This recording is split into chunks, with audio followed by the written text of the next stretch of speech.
दोस्तों, क्या आप जानते हैं कि करोड़ों साल पहले हमारी पृथ्वी पर डायनासोर्स का राज हुआ करता था और इन्होंने लगभग 14 करोड़ सालों तक पृथ्वी पर राज किया। लेकिन फिर अचानक से हमारी पृथ्वी पर एक ऐसा बहुत बड़ा हादसा हुआ जिसकी वजह से हमारी पृथ्वी से पूरी तरीके से डायनासोर लुप्त हो गए। ये एक महाप्रलय के समान था। जैसे कि ऊपर वाले ने तय किया था कि अब पूरी तरीके से डायनासोर्स का अंत किया जाए और एक नई प्रजातियों को विकसित होने का मौका दिया जाए, और वो प्रजाति इंसान होने वाली है। तो इसलिए आज इस वीडियो के अंदर हम बात करने वाले हैं कि डायनासोर्स के अंत के बाद इंसानों की शुरुआत कैसे हुई। और हाँ, अगर आपको ये जानना है कि ऐसी कौन सी प्रलय हमारी पृथ्वी पर आई थी जिसकी वजह से लगभग सभी डायनासोर्स का खात्मा हो गया था, तो उस वीडियो का लिंक आपको हमारे डिस्क्रिप्शन में मिल जाएगा, आप जाकर देख सकते हैं। लेकिन फिलहाल बात कर लेते हैं कि हमारी पृथ्वी पर इंसानों के जीवन की शुरुआत कैसे हुई। तो इसके लिए चलिए आपको लेकर चलते हैं आज से लगभग करोड़ों साल पहले। यहाँ पर इस महाप्रलय की वजह से हमारी पृथ्वी से लगभग 90% जीव पूरी तरीके से मारे जा चुके थे। लेकिन ये महाप्रलय किसी अन्य जीव के एक नए जीवन के लिए काफी ज्यादा फायदेमंद बन चुकी थी, और ये डायनासोर का अंत एक नए जीव के जीवन के लिए एक सुनहरा अवसर बन गया था। और ये जीव जिसका नाम होने वाला है मैमल्स। ये एक छोटा और एक स्तनधारी जीव है जिसे हम इंसानों का पूर्वज भी कह सकते हैं, और ये वही जीव है जिन्होंने खुद को इस महाप्रलय से बचा लिया था।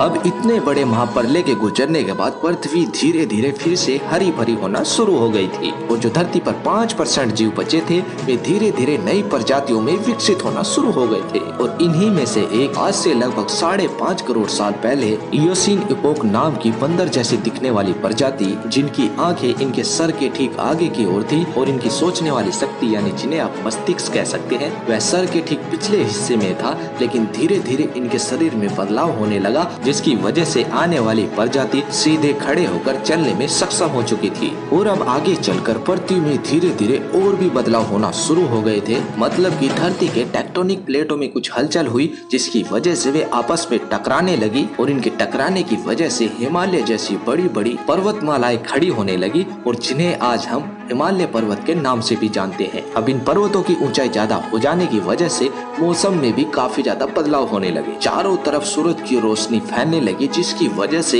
हिमालय पर्वतों पर जमने वाली बर्फ पिघलने लगी और काफी ज्यादा बारिश होने लगी, जिसकी वजह से बहुत सारी नदियों का निर्माण होने लगा। और ये वही नदियां होने वाली हैं जिनकी वजह से हमारी पृथ्वी पर रहने वाले आधे से ज्यादा प्रजातियों को पीने का पानी मिलने लगा था।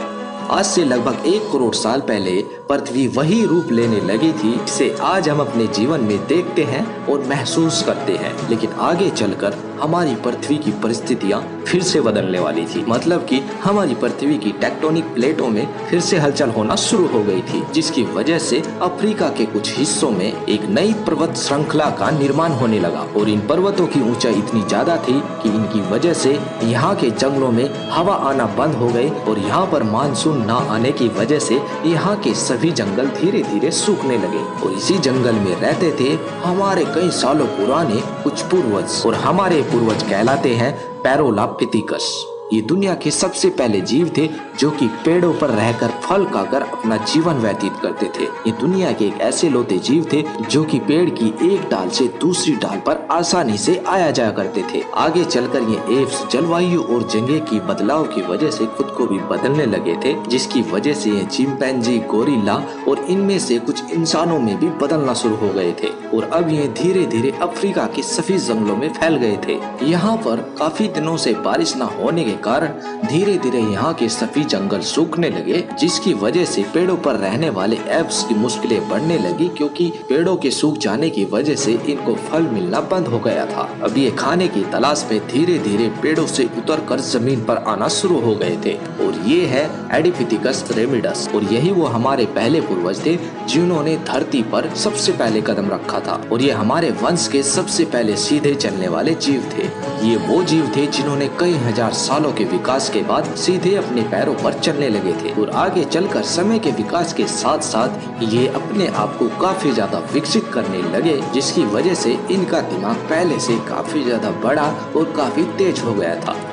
आज से लगभग 23 लाख साल पहले हमारे पूर्वज होमो हैबिलियस, जिन्होंने पहली बार हमारी पृथ्वी पर पत्थरों को एक हथियार के समान इस्तेमाल करना शुरू कर दिया था। और इस पत्थर की तेज धार के किनारे की वजह से हमारे पूर्वजों को एक ऐसा हथियार मिल चुका था जिसकी मदद से ये ऐसे हजारों काम कर सकता था जो ये आज से पहले नहीं कर सकता था। अब इस पत्थर के हथियार के बनने की वजह से समय के साथ साथ बदलाव के कारण हमारे सभी पूर्वज एक समूह में रहने लगे जो कि मिलकर जानवरों का शिकार करने लगे, और ये थे होमो इरेक्टस। ये प्राणी अन्य जीवों से काफी ज्यादा होशियार थे, जिसकी वजह से इन्होंने शिकार करने के साथ साथ आग की भी खोज की, और ये खोज हमारी पृथ्वी पर सबसे सफल खोज होने वाली थी। और अब इस आग के इस्तेमाल से ये बहुत से काम करने लगे, जैसे कि ठंड से बचना, मांस को पकाकर खाना और खतरनाक जानवरों से अपनी जान बचाना। आगे चलकर ये धीरे धीरे मांस को आग पर पकाकर खाने लगे, जिससे इनके शरीर को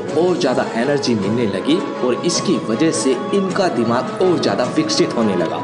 आज से लगभग 2 लाख साल पहले आज के इस इंसान ने अपना अच्छा खासा रूप ले लिया था। आगे चलकर इनकी यानी हमारी बॉडी और ज्यादा विकसित होने लगी, जिसकी वजह से हमारे गले के अंदर बदलाव होने लगे और अब हम तरह तरह की आवाजें निकाल सकते थे। और ये बहुत ही बड़ा बदलाव था, मतलब कि अब हम अपनी आवाजें निकाल कर एक दूसरे के साथ संपर्क कर सकते थे। आज से लगभग 1 लाख साल पहले इंसान कहीं भी जा सकता था, मतलब कि ये पूरी तरीके से आजाद था और खुद पर निर्भर था, जो कि तरह तरह के हथियार इस्तेमाल करके खाने के लिए जानवरों का शिकार कर सकता था, जिसकी वजह से इंसान अब दूर दूर तक जाने लगा और ऐसी सुरक्षित जगह ढूंढने में कामयाबी हासिल करने लगा जहाँ से वो ठंड से बच सके या फिर जंगली जानवरों से अपनी जान बचा सके। आगे चलकर हमारी पृथ्वी फिर से धीरे धीरे ठंडी होना शुरू हो गई, जिसकी वजह से आज से लगभग 30,000 साल पहले इंसान पहली बार यूरोप की धरती पर एंटर कर चुका था। अब चारों तरफ बर्फ अपनी चरम सीमा पर थी,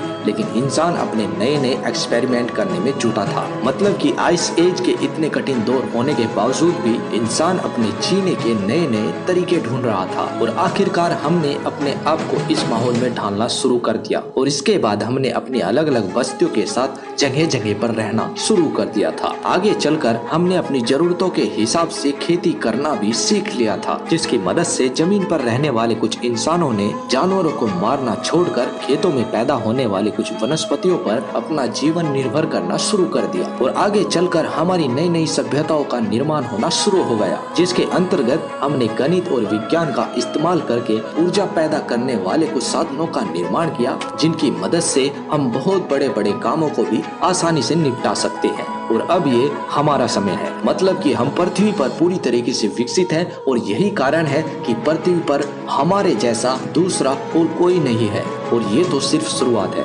हमारा सफर यहीं पर खत्म नहीं होता। हमें और भी चुनौतियों का सामना करना है और अपने आप को और भी ज्यादा विकसित करना है। आगे चलकर आज से करोड़ों साल पहले जो डायनासोर के साथ हुआ शायद हमारे साथ भी हो सकता है, लेकिन हमें उसके लिए अपने आप को तैयार करना होगा। तो आज के लिए बस इतना ही। अगर आपको वीडियो पसंद आई प्लीज लाइक और कमेंट जरूर करना, और अगर आप हमारे चैनल पर नए हो तो आप हमारे सभी प्रकार की वीडियो को जाकर चेकआउट कर सकते हैं और हमारे चैनल को भी सब्सक्राइब कर सकते हैं।